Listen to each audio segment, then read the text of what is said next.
Folks, we're going to wait a couple of minutes. We're still missing one of our members. Maybe he's coming in the door. I see a shadow. Hopefully. Nope. We're looking for Dave McDowell. Be just a couple of minutes.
Let's go ahead and get started. Would you like to do roll call, Christina?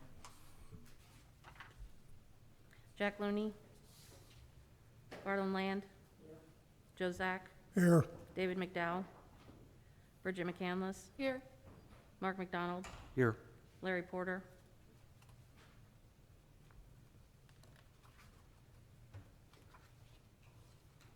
I think Larry was trying to come on virtually. I don't know whether he was able to or not.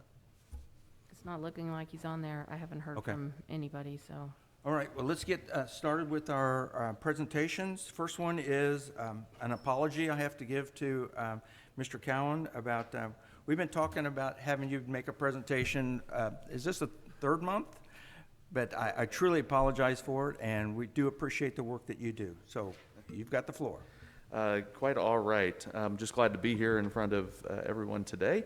My name is Doug Cowan. I'm the president and CEO of Community Services League, and this is kind of actually a hybrid presentation. We had planned on this actually maybe back in April or May, so this takes some sort of level setting information and then combines it with some recent activity. So again, pleasure to be here with all of you today.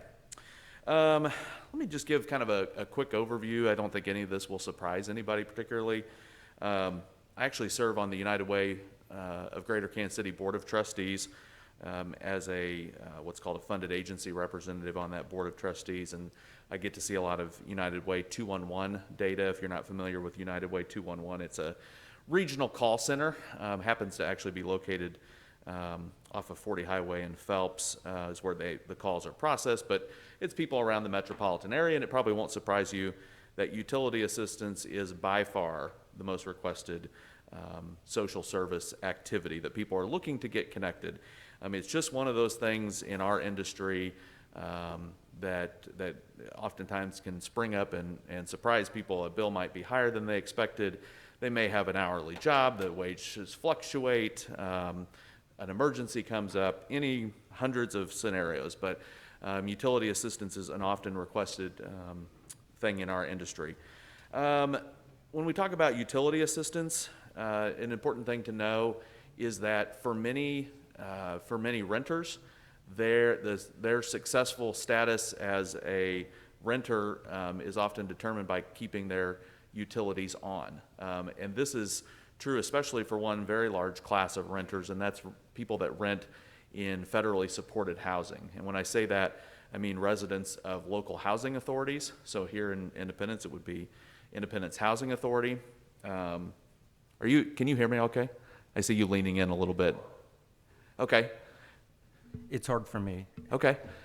I'll try to speak up a little bit. Okay, thank you. Okay.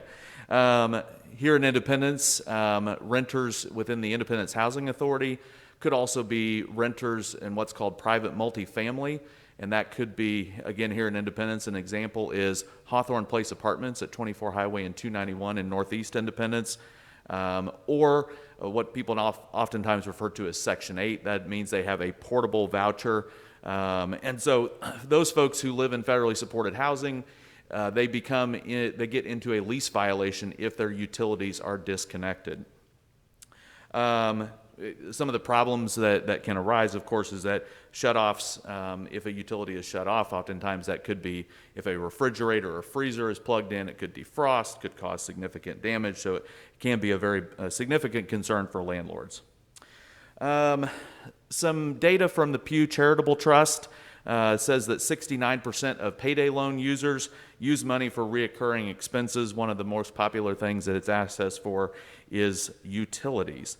And a challenge of low-income families, low to moderate-income families, be again no surprise to the people in this room, is that they often live in older, energy-inefficient housing. It's a paradox that oftentimes those who need the most energy-efficient housing are unable to access that. So how do families get help? One of the best ways to do that, one of the biggest pots of money that's available for families that are struggling, is what's called the LIHEAP program. That's the Low Income Home Energy Assistance Program. They are dollars that start at the federal level and trickle down to the state. It's one of the things that we do a lot at Community Services League is we help coach people through the application process. Independence Power and Light customer service staff are very critical in helping us do that, as families must have a current accounts receivable summary to be able to do that, so interfacing with customer utility staff is critical. In 2017, Missouri got about $75 million in LIHEAP money. There's additional money flowing this year into the LIHEAP program due to the CARES Act. Families can get about $1,100 a year over 2 cycles.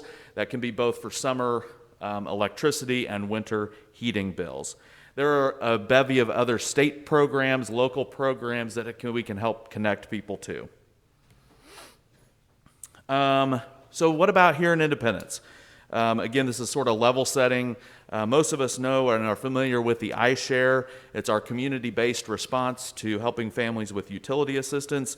Back in 1978, and if you're interested, because the city clerk dug this up for me, you can look at the resolutions that are listed on your screen and see how the council voted unanimously to support these types of efforts in our community. It was a partnership between the City of Independence and Community Services League. The iShare budget last year was $60,000, meaning that Independence Power and Light for iShare would match $60,000 of donations to help support community-based utility assistance. So we go out and raise another $60,000, combine it with the 60, yields at least $120,000 of help in our community. There's another program here in Independence that I think is very unique, one that I've not seen in any other community, is the Independence Rate Assistance Program, as we call it, IRAP. It founded in 1985. You can see the corresponding legislation that started that program. The budget during the city's last fiscal year was $200,000 for IRAP. And the people who can access IRAP are those who are over the age of 62 or have a disability status. These are folks that would it may be difficult for them to maintain stable housing. If they can keep their energy at a consistent usage level year over year, they get a 50% credit on their bill, and so we process the approvals of that. So how do we distribute? And while the city's commitment to this program is admirable, and our community's response, $120,000, as we can tell, is in some ways a lot of money, but in some ways can go very quickly. So we use discretion, but we follow some guiding principles. As we distribute assistance, we try to get the customer to a $0 balance and a fresh start. I think for all the reasons you can imagine. If we left people and help them out, but only paid a certain amount, it might be that they'd still struggle to get out.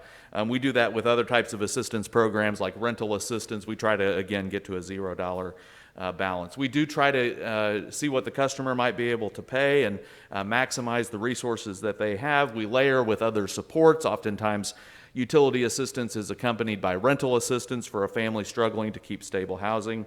And we very much look for and value referral from other partners. That could be a housing authority, it could be Habitat for Humanity, Hope House, it could be anybody that we work with that is, again, layering services to help families here in our community. An opportunity, and I'm sorry that this does not show up great on the screen, but one of the things that we talked about in advance of this were opportunities to make it easier to contribute to iShare, which I think is a long-term capacity building. Back before the city switched its billing systems, there was kind of a notes field, if you will, and the city at its discretion would put in to make a contribution to iShare, please make out a separate check to iShare. I think that has not really ported over to the new billing system. I've attached a screenshot on the screen, and hopefully you guys will have access to this. If not, I can send it to you. But on the left part of the screen is an example. It's a screen grab from Spire Energy, their Dollar Help program. It's easy. You can add a recurring monthly gift there. On the right side is automatic enrollment for Evergy, formerly KCP&L, to do that, and would encourage the city to continue to look for those opportunities. I will tell you, since the new billing system, and I'm sorry that I don't have better data, but we really see very, very few customer contributions to the iShare program, whereas with the old system, when that was directly in there, there were quite a few recurring contributions that were made. So that was sort of the old presentation. So let's fast forward here to where we're at today. And I apologize, I don't have the specific dates, but I think most of us are aware that the city received $6.9 million in CARES Act dollars through Jackson County, and in its budget that it sent to the county administrator, the council had approved $2.249 million from the CARES Act to be used for utility assistance. And so we have worked with the city. We have a dedicated website. I can't remember if it's in here. It's cslhousing.org, cslhousing.org, that we went live, I think, on around September 3rd with the city's assistance to promote that. And as a blanket statement, because I will surely forget somebody, I would like to thank the city up and down, the city staff directly with the utilities, as well as City Hall staff, for their support in getting this moved quickly through following the council's approval of the dollars. I would like to thank the council also for their foresight. We have not seen a lot of cities. CSL has a large geographic service area. We have offices throughout eastern Jackson County, and we serve people throughout the larger metropolitan area. And as of right now, we have not seen a lot of cities that have taken this stance in bringing CARES Act dollars directly to the financial relief of its citizenry. So I would like to commend the council and city staff for working to make that a priority. So as of last week, you can see on the screen some response data. This is sort of to give you an idea of how families are struggling. So we asked families to estimate their utility delinquency, and most of them enter the exact amount, but they're not required to upload a copy of their bill or anything. But they put an average utility delinquency of about $1,277. We asked them to talk about what their monthly household income is. So you can see that the average household who's applying for assistance, and as of right before this meeting, Dan Montgomery told me we're up to 883 applications. The average household applying owes 60% of its next month's income to utility bills. I only say this just to give you an idea that families are struggling, and these are families, and you can see where we're in between a rock and a hard spot. How families, look at this situation and say, "Gosh, more than half of my income has got to go to utilities," trying to dig out from the challenges that they're in. Of the response data you can see on the screen, 27 applied that currently had no utility service. 190 had said they'd already applied for the LIHEAP program, and 54 said they had an eviction notice in hand, which, those are folks that really rise to the top of our case management. One of the real values of having this system is that not only are we seeing who's behind in their utilities, but we've now identified 54 people who could potentially go homeless, 54 families that could be homeless or searching for a home, because we've now seen that they've had an eviction notice, and we may be able to layer their utility support with some kind of rental assistance as well. Before I talk real quickly about the actions, I just wanted to read a couple. I think I have 3. They're very short. But we put a brief narrative on the application, and so these are our Independence neighbors. These are their words. I've not edited them. My profession is non-essential, and I have been suffering financially because of it for at least 6 months. I have no income and no ability to pay my bills or pay for basic needs. I was laid off on May 18th. I borrowed money from my aunt to pay $750 to avoid utility disconnection, but still have outstanding balances here, referring to Independence Utilities, and mortgage past due. Another family. My husband was out of work for 3 months, and he didn't get unemployment because he didn't work long enough to get it when COVID happened. Sorry, I lied. I have a 4th. My husband was out of work for 3 months. Oh, that's a repeat. Sorry. Having to pay for food for myself and my children, and without help from the state on food stamps, I spend a lot of money on food and on childcare. I need help paying this bill, referring to their utility bill with the city. I was evicted during the pandemic. Now I'm homeless and cannot get a place because of the eviction and my amount owed to Independence, Missouri Utilities. And I have 879 other stories that people have said. And I'm not trying to ask you to feel sorry for it. I'm just trying to help you understand that families are continuing to struggle through this crisis. So, as I mentioned, we are now up to 883 applications. This was data that I pulled before I sent the presentation to Christina on Thursday of last week. At that time, we had 628 applications. We had already processed 138,000, but I think we made a big processing today, and I think we're over 330,000 in processed utility payments to Independence Utilities. So what are some of our next steps? IPL, we've been working with them on connecting with customers. I would defer to city staff. I don't want to talk about all of the things that they are doing, but we have worked with them on language that goes on to door hangers. As I am also a Independence resident and utility customer, I saw in my bill that was typed in there the web address of cslhousing.org, where they could go and seek assistance. I think we're going to talk to the city further about the big thing that we need them to do. We need folks to go on and apply, because in compliance with the CARES Act, they, by submitting the application, are attesting that COVID-19 has created a hardship in their life, whether financially, emotionally, their health, et cetera, et cetera. CSL is continuing to do outreach among the families that we serve. And one of the great things that we're doing with this, we're taking this situation where families are, and you heard in the stories I shared that job loss is a challenge. We're able to now take, and we have 883 families that we have email addresses for, and we can market things like our job training programs and other activities that we do at Community Services League. So we can take this as the start of a relationship and then layer on additional services to these families, so that we can take this challenging time and hopefully take it into a time that creates hopefully a brighter future for that family. And I think, I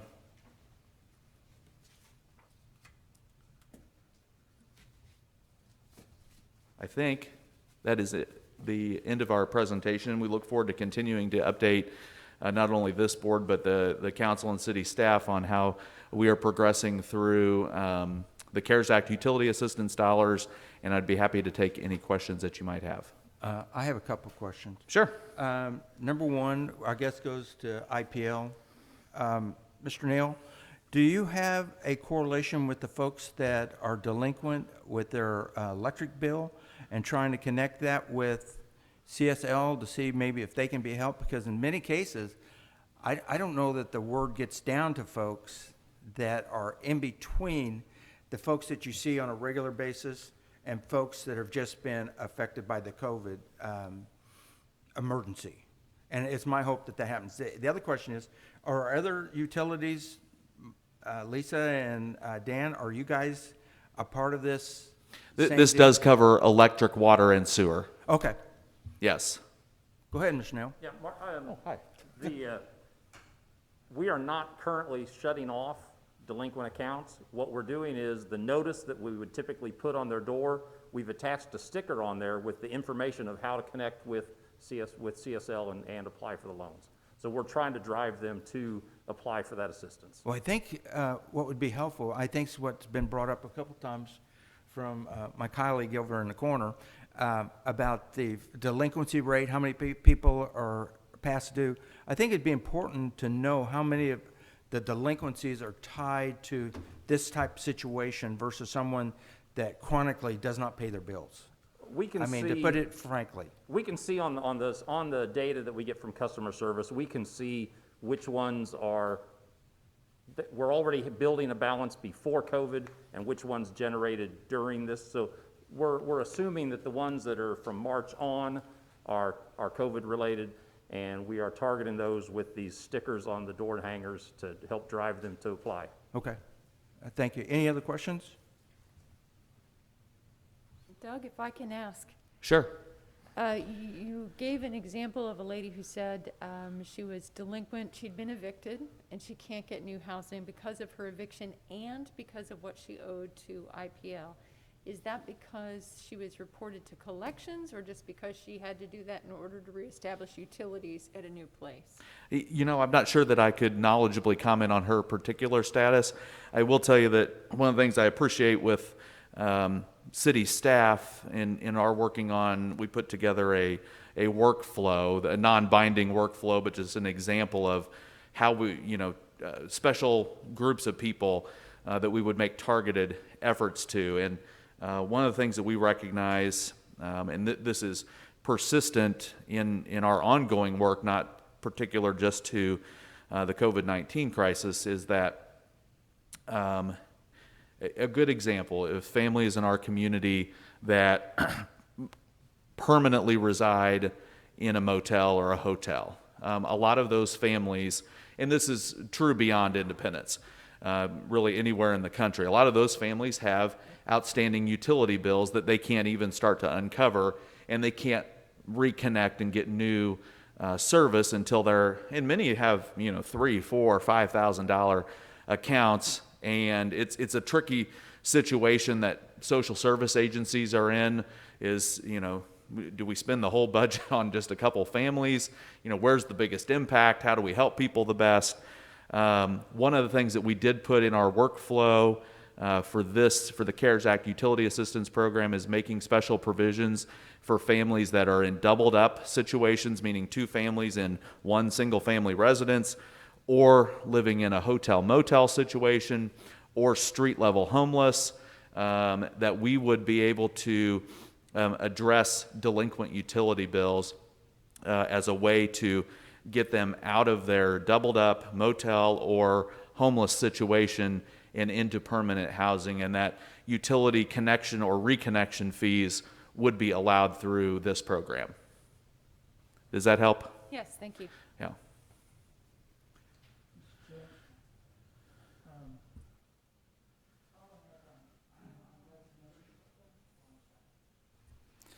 Following up on Doug's mentioning of the Roundup program, we've talked about this in the past.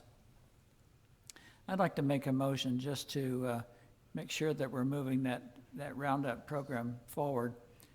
I move that the Roundup program for iShare be implemented by December 1. I second it. Any discussion? Any discussion on that?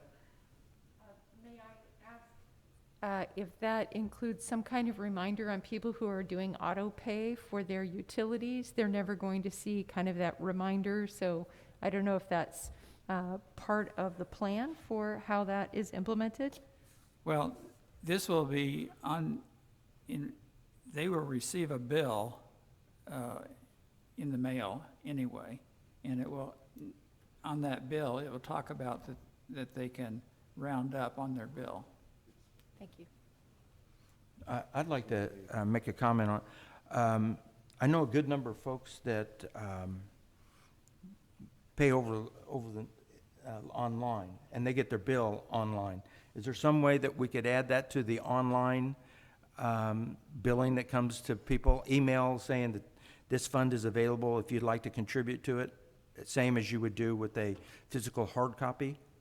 So to answer, go back to the original question. So we're looking at having it done by November.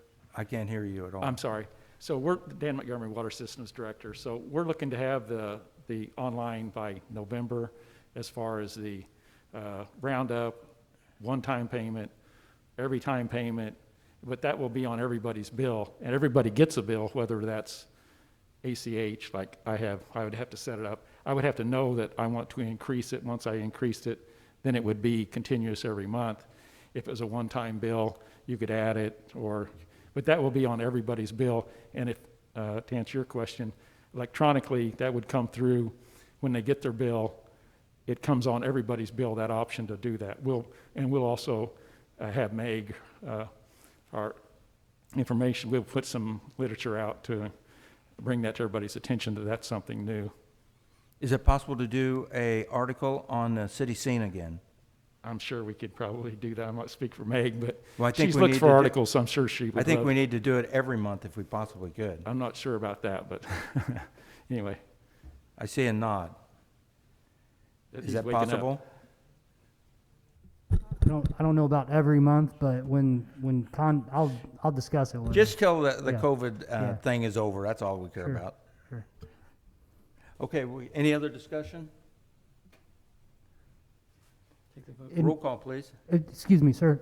Yep. Mr. McDonald, if I may, I want to ask, not to put Dan on the spot, but I heard a December 1st deadline, is that right? I'd like to ask Dan, is that reasonable, or is that timeline acceptable to us? I want to say yes, just because they told me it'd be in November. So, if what they're saying, they've been working on it, and so it should be moving along. And hopefully, when we roll out the new bills, we would also have that in there as part of the deal. But to answer the question, I think it's a reasonable assumption that gives us an extra month. So, Very good. Thank you, Dan.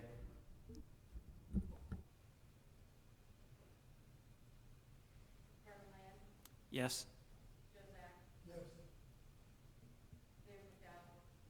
Yes. Yes. Yes. Thank you. Real quick, before we go to the Little Blue Sewer District rate methodology modification, which does not sound like good news to us, and I think we're done with you, Doug. Great. Just Thank wanna you, bud. Thank you again for the audience today. Appreciate your continued support of this work. I think we've had a mix-up, and we didn't get something on the agenda that I made a commitment we would. And Ms. McKinless, would you like to make a motion? Thank you. Uh-huh. I'd like to make a motion that IPL add to the list of things for which they no longer make shutoffs, so to curtail electricity shutoffs for school-aged children who are attending school virtually. I'll second that motion. Got a second? Okay, any discussion?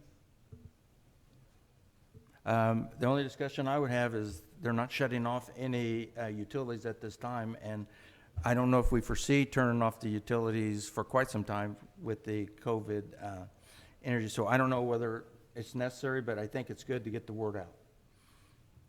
Any other discussion? Hearing none? Well, Oh, go ahead. when I first read this, at first I wasn't clear what the reasoning was, and then it became more obvious. I mean, just to make sure everybody understands that, if a child is at home and they don't have electricity, then they can't receive their emails from their teacher, and they can't do their online instruction. They can't do Zoom or whatever they're doing, so they can't be educated. So it's important that they have the electricity on in order to attend school. And I recognize that kids need electricity to do their homework. That would be awful hard to prove, certainly schools will be able to attest to kids who are having to attend school virtually. And it may be that Independence transitions entirely virtually if COVID really gets going, and it would be nice to have this in place should that happen. That way we don't have a period of time when families are facing challenges and not being able to have their children attend virtually. Thank you. Okay, take roll call.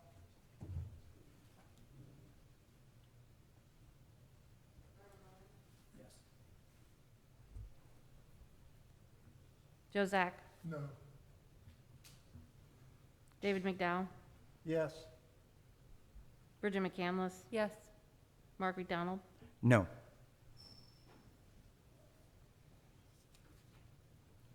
Did you want to do your other motion too, or no, your I had a question. information? Yeah.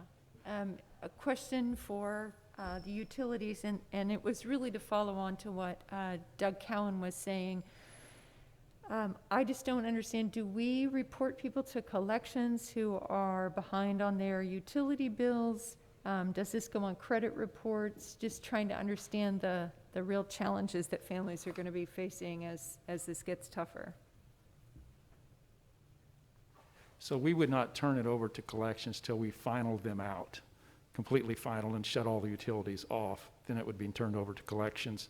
So what we're doing doesn't ever go to on a credit, my understanding, but I don't know about where Doug went, but. So since I'm new, can you explain to me what that means, finaled out? So if they So- just get shut off? So if they get shut off, we only shut the electricity off. Usually that gets their attention. They come in and make the payment, because some people don't pay until they are shut off, just the Okay. way they work. So if we have to shut the water off, which we're trying to avoid doing, because then we'd have to notify codes. And if we notify codes, then you don't want to put somebody out on the street, but essentially that's what happens if they have no water in their house. Then they can't have sewer and that type of thing. So that's how that works. But that'd be the last resort. Thank you. No, thank you very much. Okay, I think we're ready for the Little Blue Sewer District. Lisa, would you like to introduce the gentleman?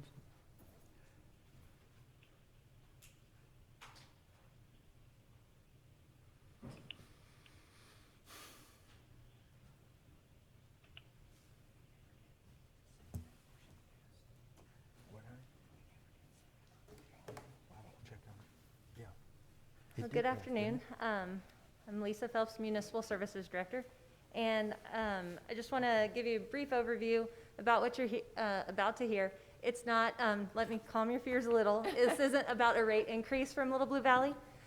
This is about the science that goes into how they develop their rates. And you're going to hear from Jeff Shook, the Executive Director of the district. We're one of 13 of their customers, and the bulk of the sewage in Independence actually flows to Little Blue for treatment.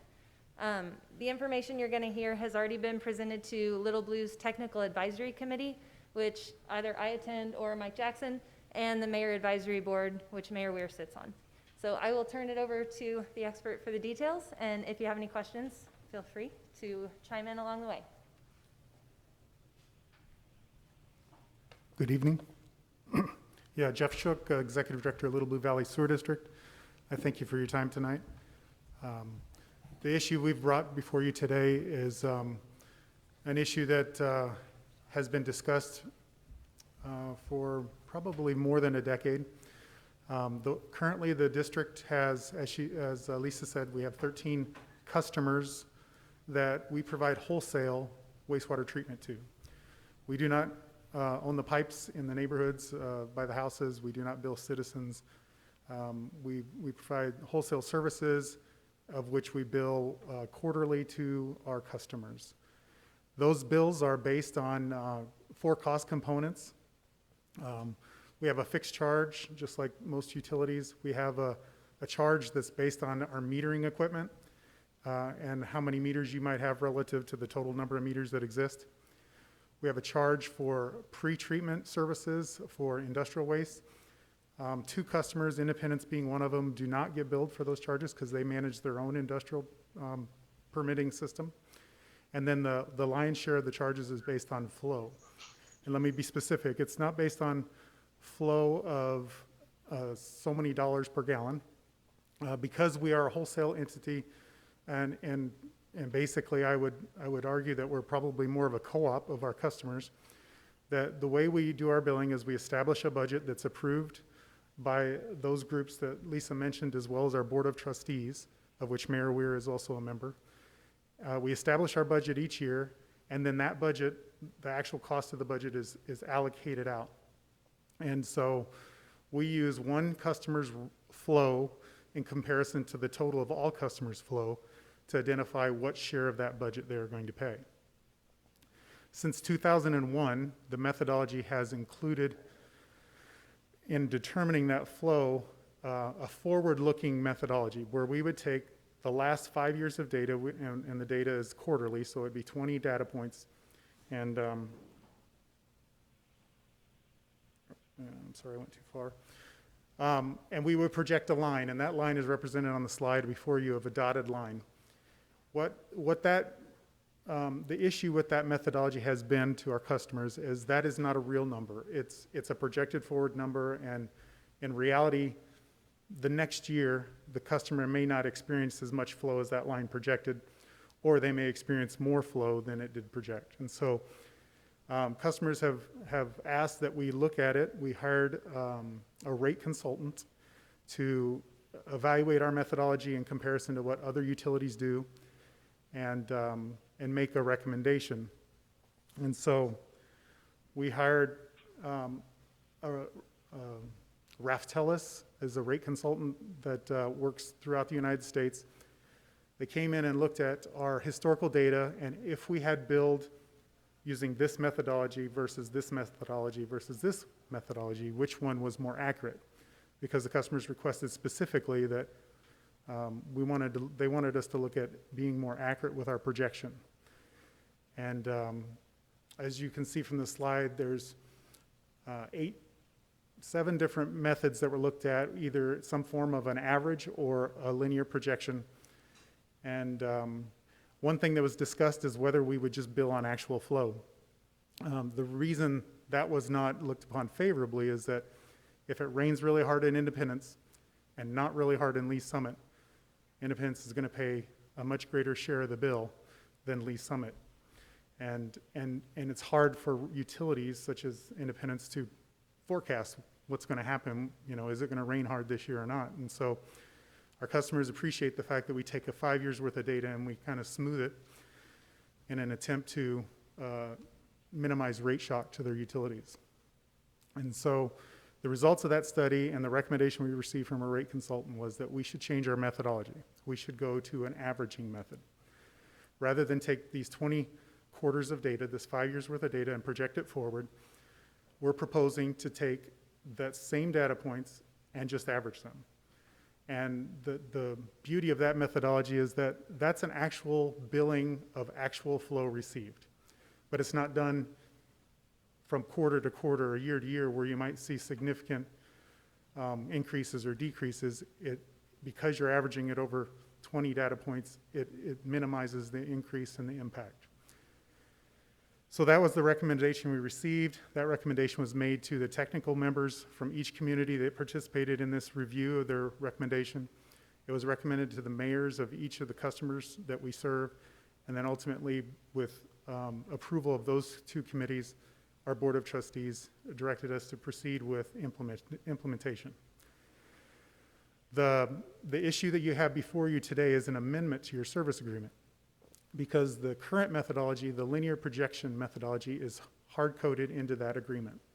We cannot change the methodology without receiving amendments to each customer's service agreement. As Lisa said, we have 13 customers in Little Blue Valley Sewer District, and so we are asking each customer to approve this change in language. It's not done to experience greater revenue. It's not done to benefit one customer over the other. It's seen as a more fair representation of what customers should actually be paying. and it's actually a billing of what they've actually contributed. And so, as I present this to you today, I can't tell you that you may not 1 year benefit from this new methodology over the other one, or 1 year it might, your average might be higher than what a linear projection would be. What I can say is that the average over time, these two methodologies should return the same impact to each customer. And that's all I have, subject to any questions you may have. I have a question for you. Yes, sir. Did you test this new methodology with your old methodology? And With- maybe you said it and I just couldn't hear you. And it came out similar? We tested this methodology with 6 other methodologies using our historical data. And then we compared the variance of each of those methodologies from what actual flow would have been, because we now have historical data to compare it to. And this one that we're proposing today is actually more accurate than our old methodology. Okay, thank you. Any other questions? We do. Ultimately, we will be seeking approval from the city council to enter into the amendment to the service agreement, and it simply just changes the language from a linear projection to a rolling average. That's all it does. So I move that we recommend to the city council I move that we recommend to the city council that we approve this new methodology.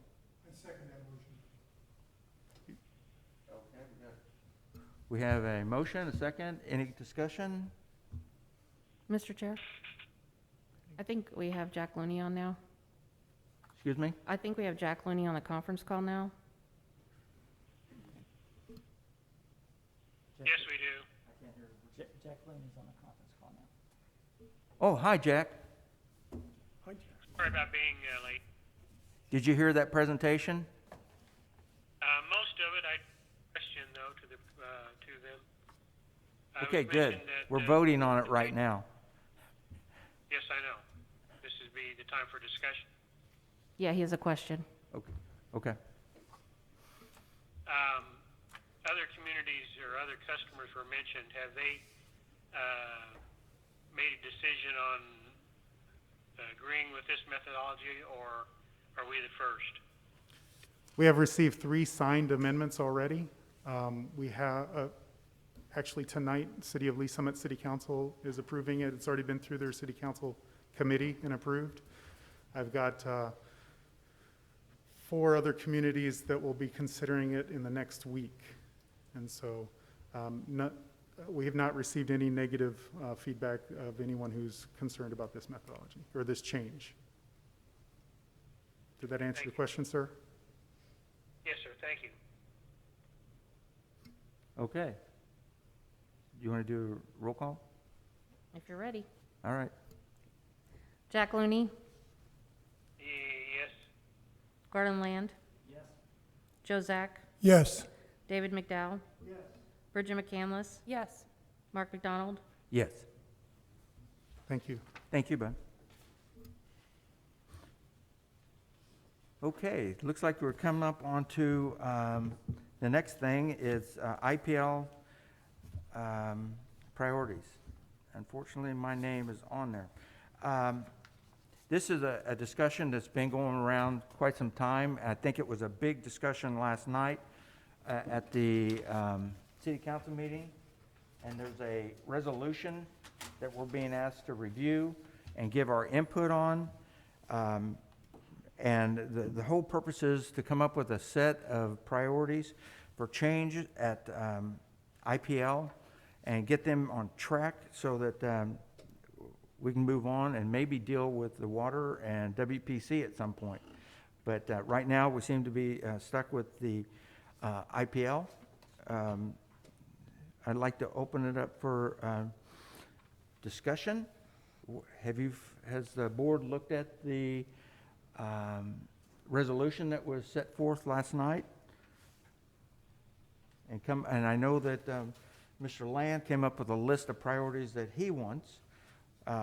We also received a list of priorities that Mr. Norris gave us earlier, And it was actually a list of what we've asked for in the past, and many of those things we've not received, or some of the things have been taken care of because over time they've been voted in, voted out, and what have you. I would suggest that we look at the previous set of priorities that was presented to us by Mr. Norse on January the 13th, 2020 as a starting point, and then we can look at what Mr. Land is just now handing out. I don't know if, Adam, did you get a copy of what Mr. Land did? No, I didn't, but when you're finished, I would appreciate to make a few comments, please. Okay, so basically and I know, Jack, you're not going to get a copy of it. Sorry, bud. Yeah, I'm looking very hard, but I can't see it. Well, you've seen it before because you were at the January 13th meeting, I believe. Right. Mr. McDonald, if I may, sir. Could I make a few comments and give a suggestion here? Sure. Okay, thank you. So I would first try to recommend breaking this down into a couple steps here. And the first step would be, last night the council had this resolution to consider, and I've handed it out here to you all. They asked that this board review it, provide any input, changes, whatever needs to happen to that. And then that would go back to the council for consideration. So I think that's the first step. And then once the council considers this, then I would suggest, and if they would move forward with that resolution, then this board would then come together with a list of priorities and recommendations that would then go to the city council. So you want us to look at the resolution first? Yes, sir. And then at a future meeting, then we could look at all the priorities and recommendations from this board. Okay.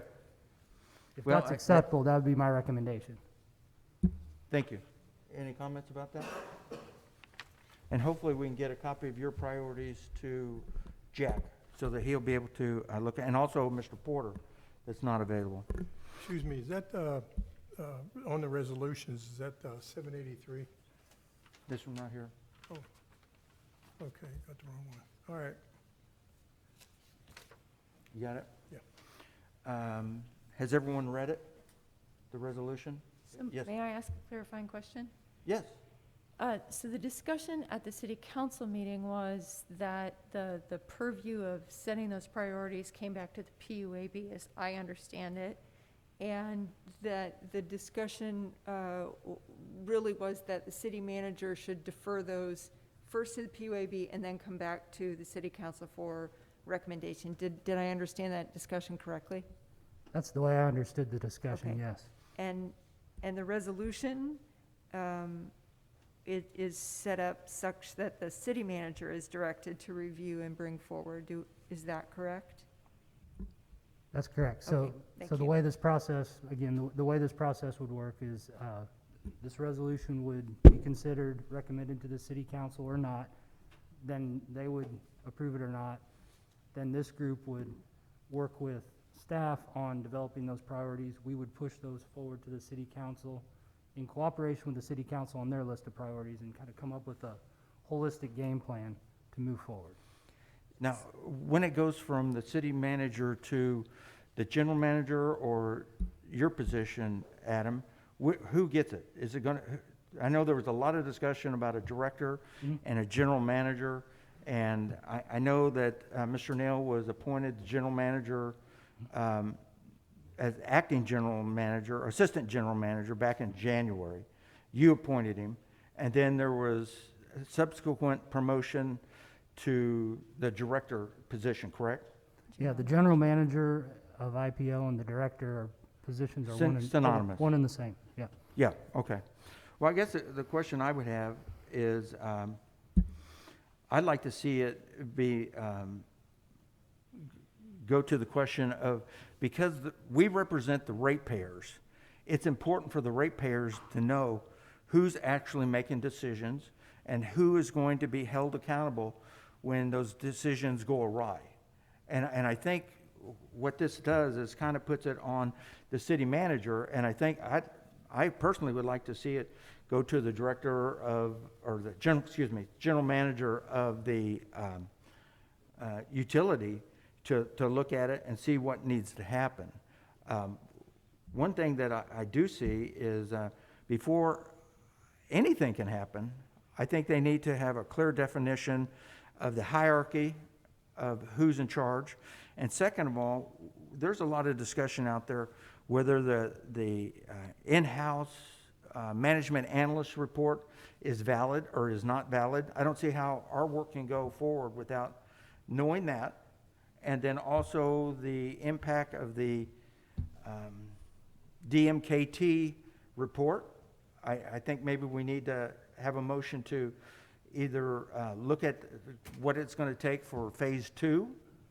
Do we want to go through phase 2? Do we want to endorse phase 2? I don't know.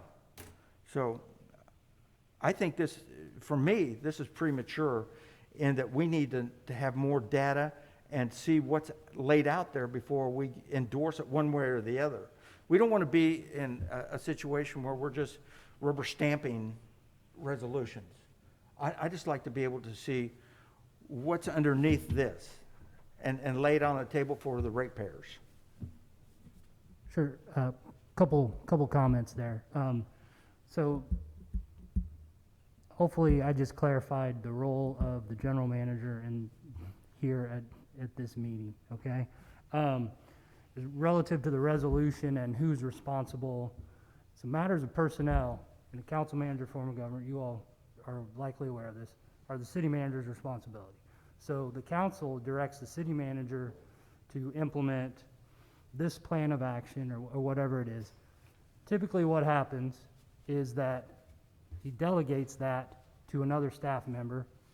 In this case, it would likely be myself and Mr. Nail and then some of the management team out there to put together this action plan and then be accountable to that action plan. And we're accountable to the city manager for that. Well, and I don't disagree with you at all, Mr. Norris, but the issue is we've had 3 leaders in 4 years at IPL. Something's not right.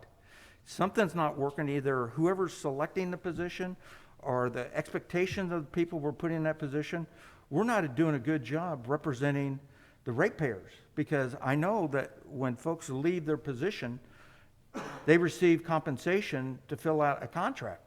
And all I believe we need to push back is let's make sure that we know who's running it so that we can hold that person accountable. However you want to put it in a resolution. Sure. The issue is we need to get IPL fixed. I understand. In order to fix anything or to move forward with anything, you need a plan, and you need consensus with that plan. That, I believe we were successful when we did that in January, when we laid out our 7 priorities. I think when you look at what we were able to accomplish there, under this model, we were successful in most of those items that are either completed or in process to be completed. So I believe if we want to move forward, is my suggestion and recommendation that we move forward with a plan, whether it's, we work as a staff and we look at all these reports and develop a list of recommendations and priorities and bring that to you all, or we engage a DKMT or another firm to develop a strategic plan that involves a public process, whatever that needs to happen. I believe that's how you move forward, is you develop a plan and then you execute that plan. I don't disagree with that. The issue is, it's clear the city council doesn't understand it when they're having to come back and ask us again for a list of priorities. Do you understand that? That the issue is, if it was working so well and things were changing, why is the city council coming back and asking us to endorse the city manager coming up with a 18 to 36 month action plan? Well, Adam, I'm with you. So that's where I am, and that's why I won't be endorsing this. Sure. I don't think what we did before in January in the list of recommendations we put together and what is being suggested here are different. It's just some of the language may be different, but the end result is one and the same, I believe.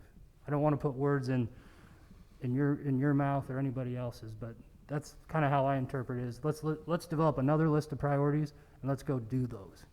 whatever those need to be. Yeah, I just think it's premature at this point. Anyone else? Yeah, I think that obviously there's some major policy issues and probably differences of opinion for the direction of IPL in the future. And I don't know what the position of the board members are, but I think I heard differences of opinion of the city council members the other day. And I guess, and there may be differences even within this board and the city council. And I think one of the big differences that we're going to be struggling with is some people suggest that we should be building our own power plant. I'll tell you right now, I think that's the wrong direction to go. But I don't know what the other members of this board feel about it. So I guess my question is, if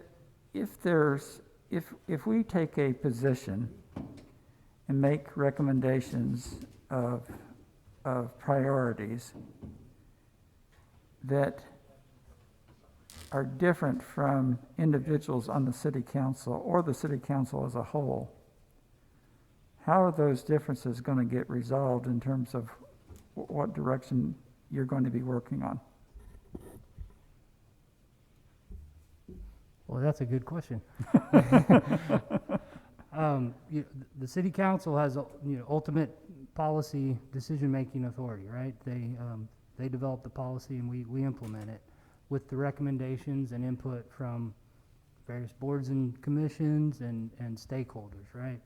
So I think what we demonstrated this last time were there were some long-standing issues that had plagued the department or had been lingering out there, that when the PUAB and the city council have consensus on those, then good things can happen.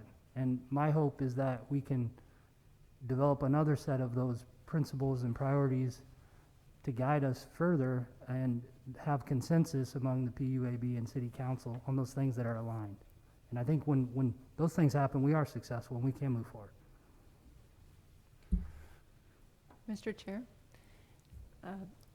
So as you would put together, city manager delegates the two of you to put together a plan, where do you have the opportunity for feedback from public, from not just ratepayer advisory board, but environmental factors, economists, people really thinking about what the future of energy is going to be? Because we know that the world is going to look really different in 10 years than it does now.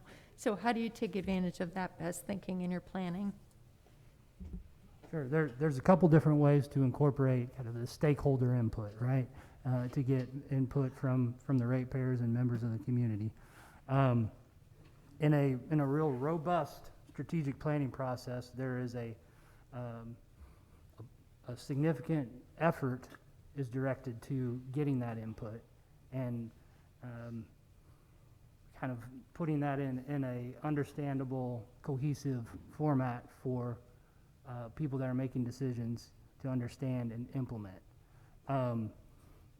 This process right here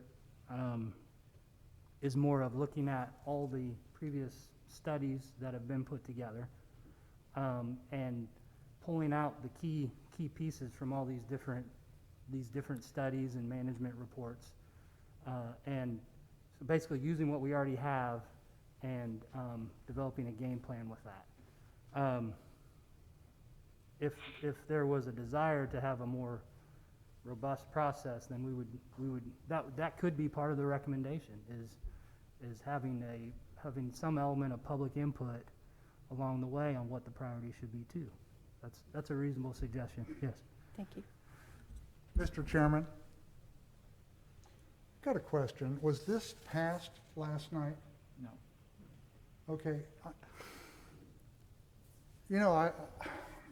I served on the planning commission for the city for 13 years. I sat up here a long time.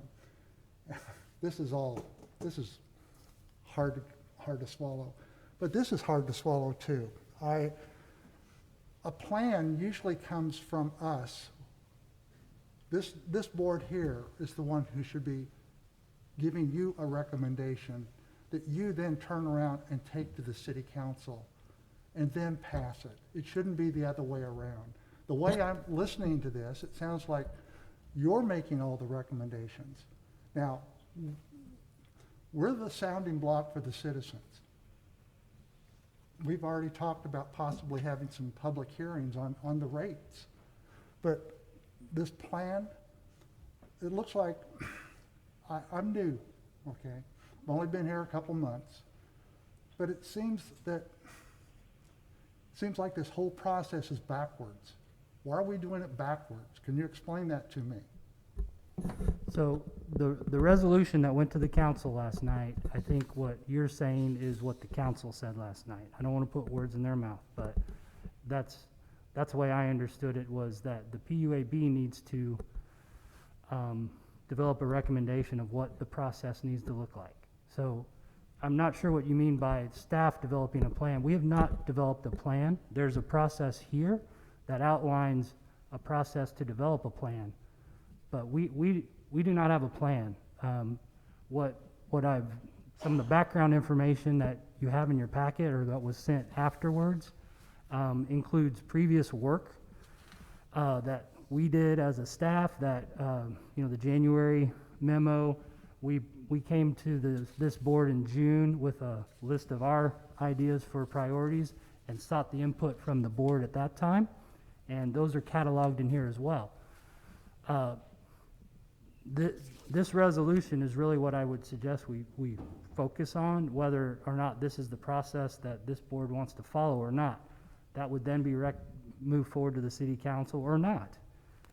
Then, as a staff, we would work with this board on developing that list of priorities. So it's not done in isolation. It's a very collaborative process. I've got a quick question. What does the charter say on who runs IPL? I believe it states that the director, or in this case, the general manager, is in charge of IPL. We need to have a strong leader in IPL that's going to come up with solutions to identified issues that have come up over and over and over again. I think that's the crux of the issue that we're saying is we shouldn't be trying to reinvent the wheel, because there's no way in the world the city council, the PUAB, you have to do a double hat a lot of times. We're waiting for IPL to do their job, and at the same time, they're waiting for us to tell them what their job is. The issue is they need to be giving us the best possible rates that they can as a municipal utility, and also reliable service. I have no problem with the reliable service, but we've said it over and over again, there's an issue with the rate. And there's also issues with what we do with the reserves, the definition of the reserves. There's a definition that we need to work on. And you need to know, and I keep talking to you, Adam, and please don't take offense, or Mr. Nail, don't take offense. I could not have been more pleased that the city council is taking such an active role in what's going on in IPL. And I think until the city council looks at there is an issue at IPL, that eventually we'll get it fixed out. And we'll be able to provide the best product to our ratepayers. We heard people are paying 60% of their income on utilities. The best way to help people out with their utilities is to give them lower rates so that they can pay their bills. And I think that's the crux and my frustration. It's not with you or Mr. Nail, it's with the process that I know of. I've been here going on 5 years now. We've got the same issues coming up over and over and over. And some of the reports, the management analyst report, to me, was the best analytical tool that we have right now to analyze what's really going on at IPL, and it's not a pretty picture. And I can understand why the city council is frustrated also. So, any other discussion? Do we have a motion? Well, Oh, wait. Can I just recap so that I make sure that we're following the give and take here? We have three options. City council can pass a resolution, they can work directly with the staff to bring forward a recommendation, or the PUAB can be the ones who help bring forward a recommendation to the city council with the aid and assistance and good advice of the people who work in those departments. Or you can have a robust strategic planning process where you take the reports and recommendations we already have and engage the citizenry and other experts in order to come up with a recommendation. Are those our three options?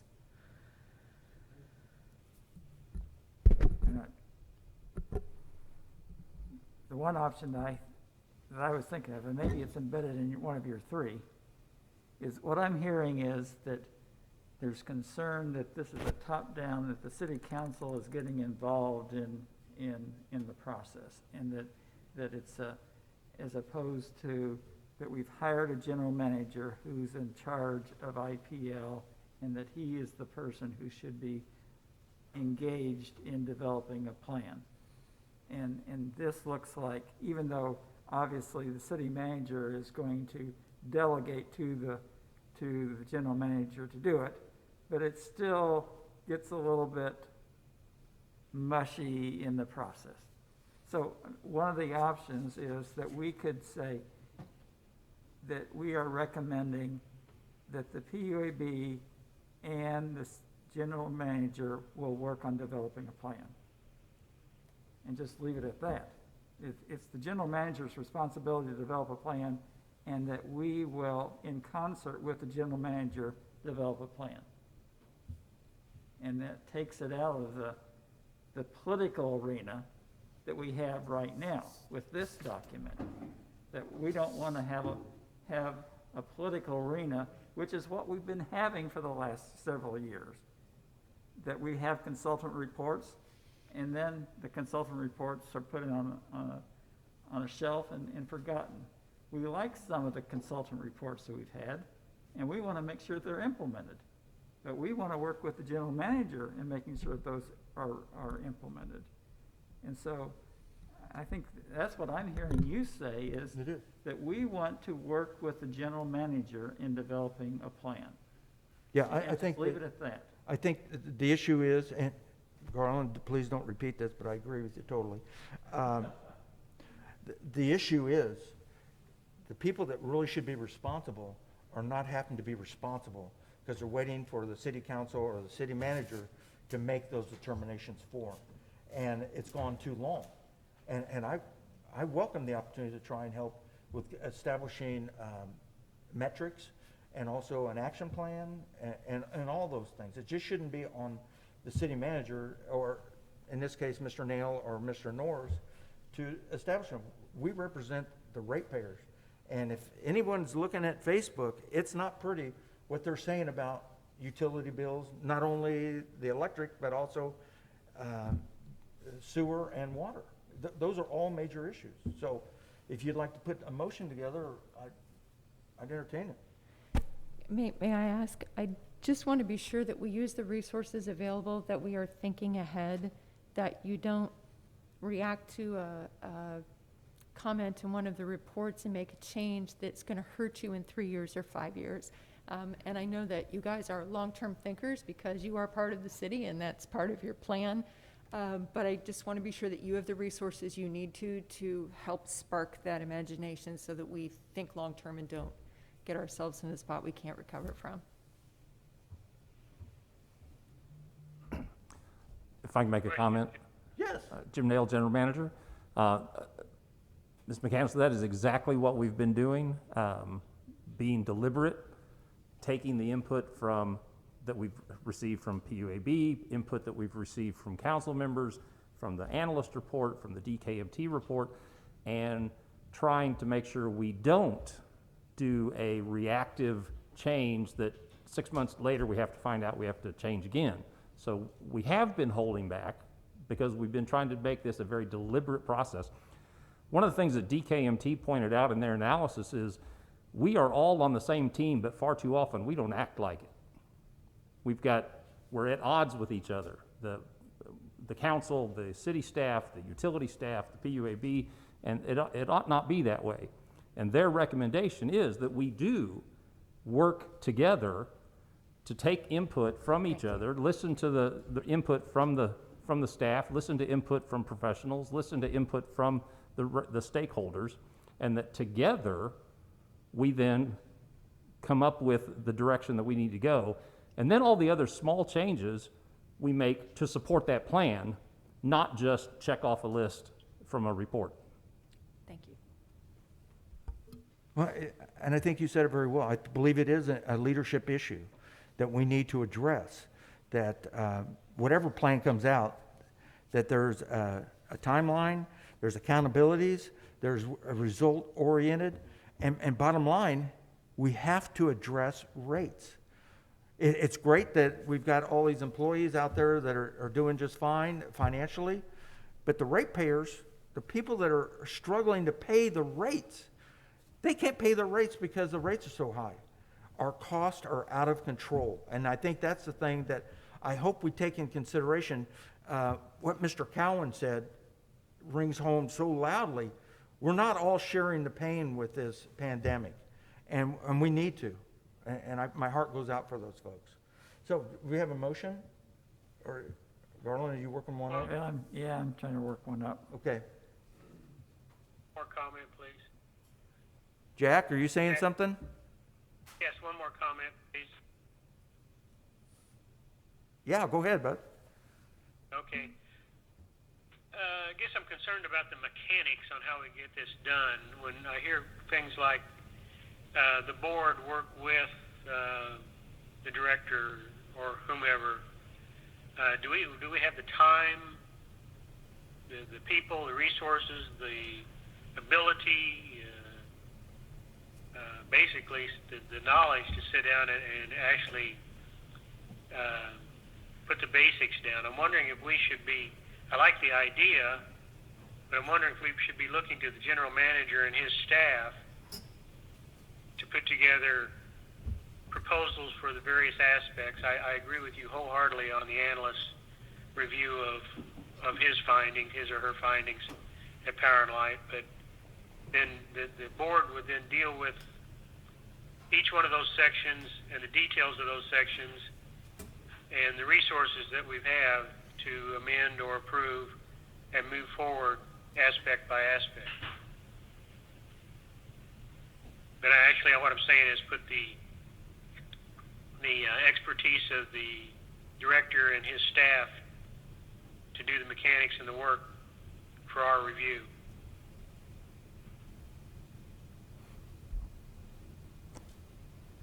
I'm not sure what the board, each member actually has visioned in us working with it. Jack, this is Jim Nail, General Manager. I can assure you that what you're saying is the same thing that we're looking at. I've already directed my staff to look at all of those reports. We are meeting next week to do a detailed look through them to identify what things we can do on what timetables, what resources are necessary, and I would be more than happy to make time for any member of the PUAB to come in and we'll take your input and we'll discuss ours and we'll work on this together. Thank you, Mr. Nail. I think, David, are you still working on your motion? I think I'm done. Oh, what is? Jack, did you have something else to say? no, sir, I said thank you. Okay, thanks, man. Okay, This can be wordsmithed a little bit more, but the PUAB recommends that the general manager develop an IPL action plan in concert with the PUAB. The plan shall be developed by, and I need a date that would be reasonable.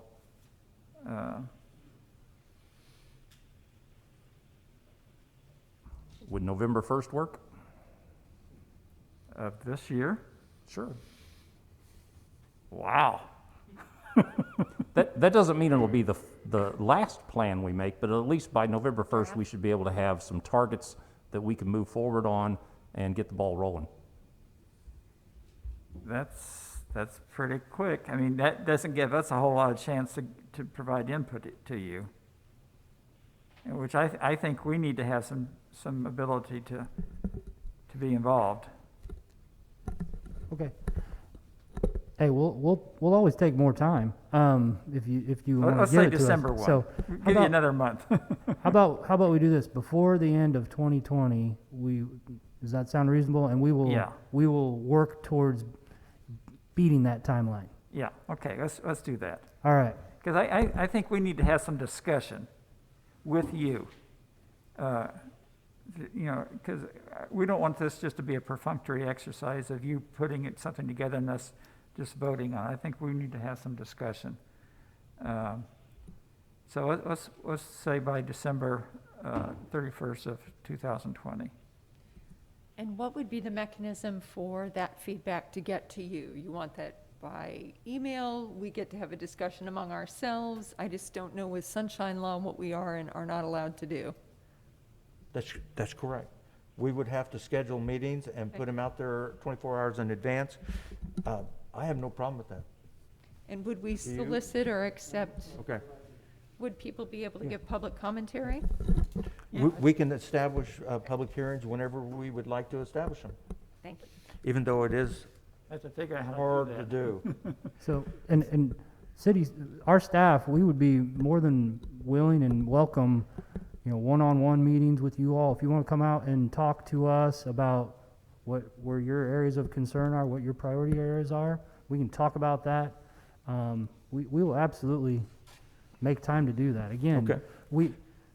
the strongest plans are the ones that have support and consensus all the way through, okay? And that's what we want.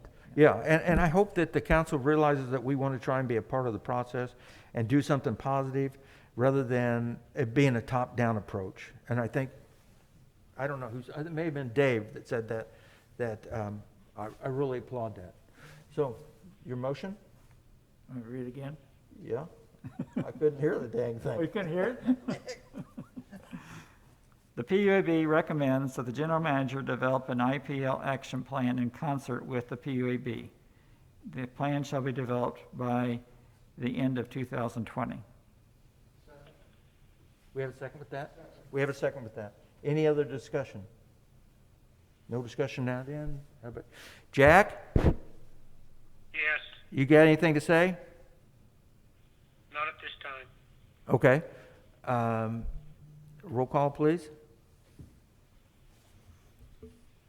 Jack Looney, Yes, Garland Land, Yes. Joe Zack, Yes. David McDowell. Bridget McCandless, Yes. Mark McDonald. Yes.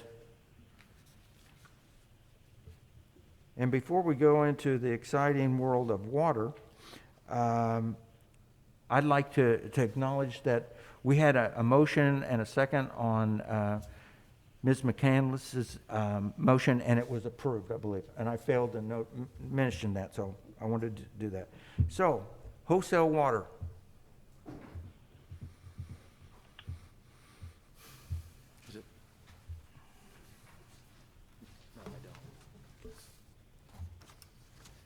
So Dan Montgomery, Water Systems Director, and I just bring to you water contract with Water District Number 2 in Raytown for the approval for another 20-year contract.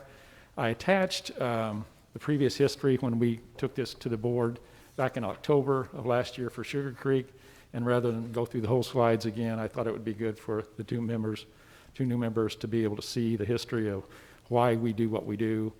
And anyway, so we made some minor changes to the contract on the minimum bill, and that was the only thing that we changed. District 2 has already approved it, and you're here to bring this forward so I can take it to the council. And I'd like to ask why we're getting this presentation and the contract has already been negotiated. Is it possible that we probably should have seen it quite some time ago?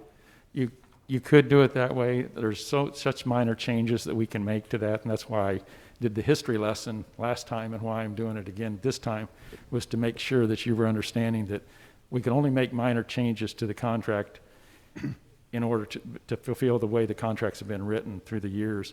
And we could negotiate that, but in most cases, we write up the contract, give it to them.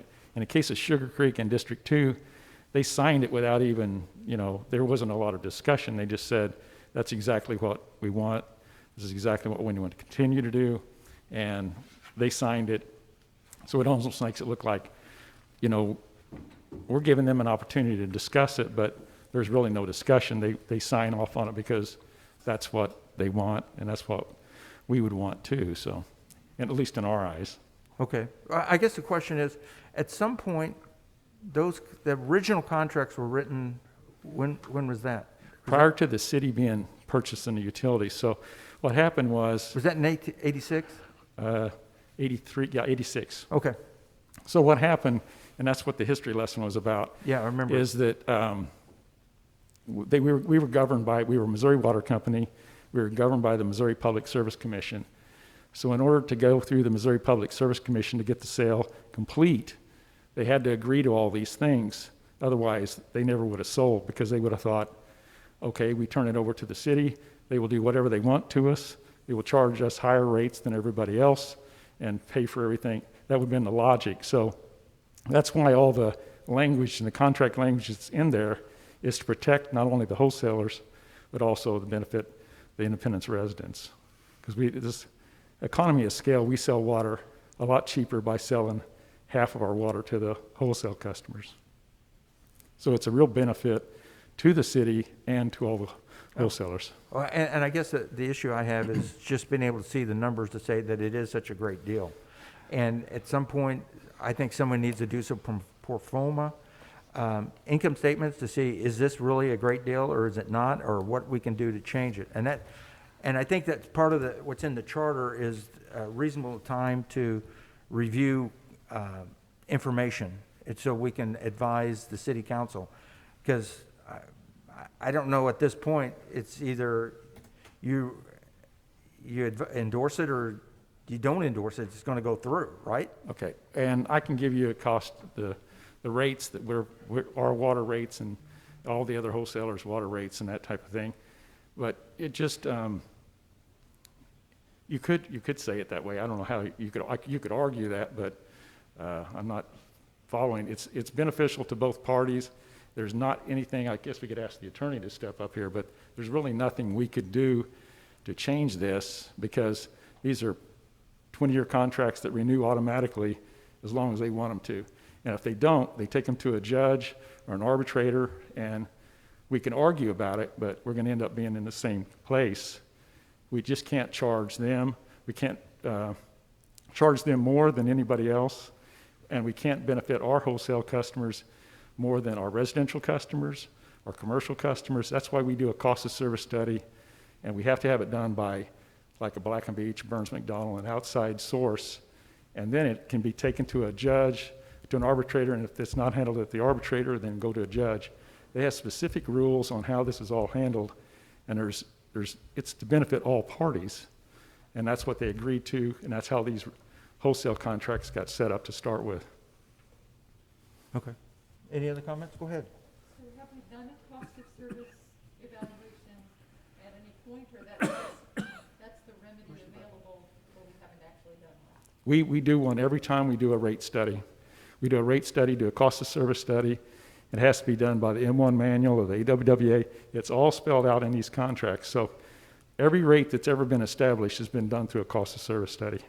It's not, we decided how we should charge the wholesalers. They go out and look at how much of the water plant is associated with the wholesalers, how much is residential customers, how much is commercial. So they do all that cost of service study, and our rates are set based on an outside source. In this case, Black & Beach did the last two, and before that, Burns & Mac. So we're covering the cost of operation when selling the water. We're not at a loss. Absolutely not at a loss. They pay their share, and we pay our share. Thank you. Yes, sir. Do we have a motion to endorse this contract? So moved. We got We got any discussion? I have a question. It's probably a dumb question. How much water do we have left in the aquifer? Okay, so pretty much an infinite supply. I'm not saying we couldn't. The well water, I think we take like 1% of what's out there that runs by there. So it's a very small amount compared to what is available. We would have to drill wells in order to get that. And the other thing is that people are more efficient in their water usage now. Since I've been here, we actually use less water than when I started. So it's just, we have much more water available, and I'm not saying infinite supply, but we're very blessed with the supply of water that we have. Any other discussion? Roll call, please. Jack Looney, Yes. can you repeat that, please? Is this a vote? I'm sorry, one more time. Asking for a vote or comments? Did you have a comment? We were asking for a vote. No. I'm voting yes. Okay, thank you. Garland Land, Yes. Joe Zack, Yes. David McDowell. Yes. Bridget McCandless. Yes. Mark McDonald. Yes.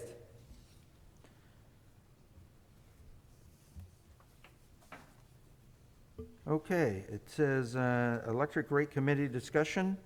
I think we need to bypass this for this time because we've run well over what I'd hoped that we would have been able to accomplish, but there are a few issues that we need to address, and I think the number one for me, just me personally, is the comment from the mayor saying that they had challenged the Bondurant decision, and because we didn't get sued, then it's okay.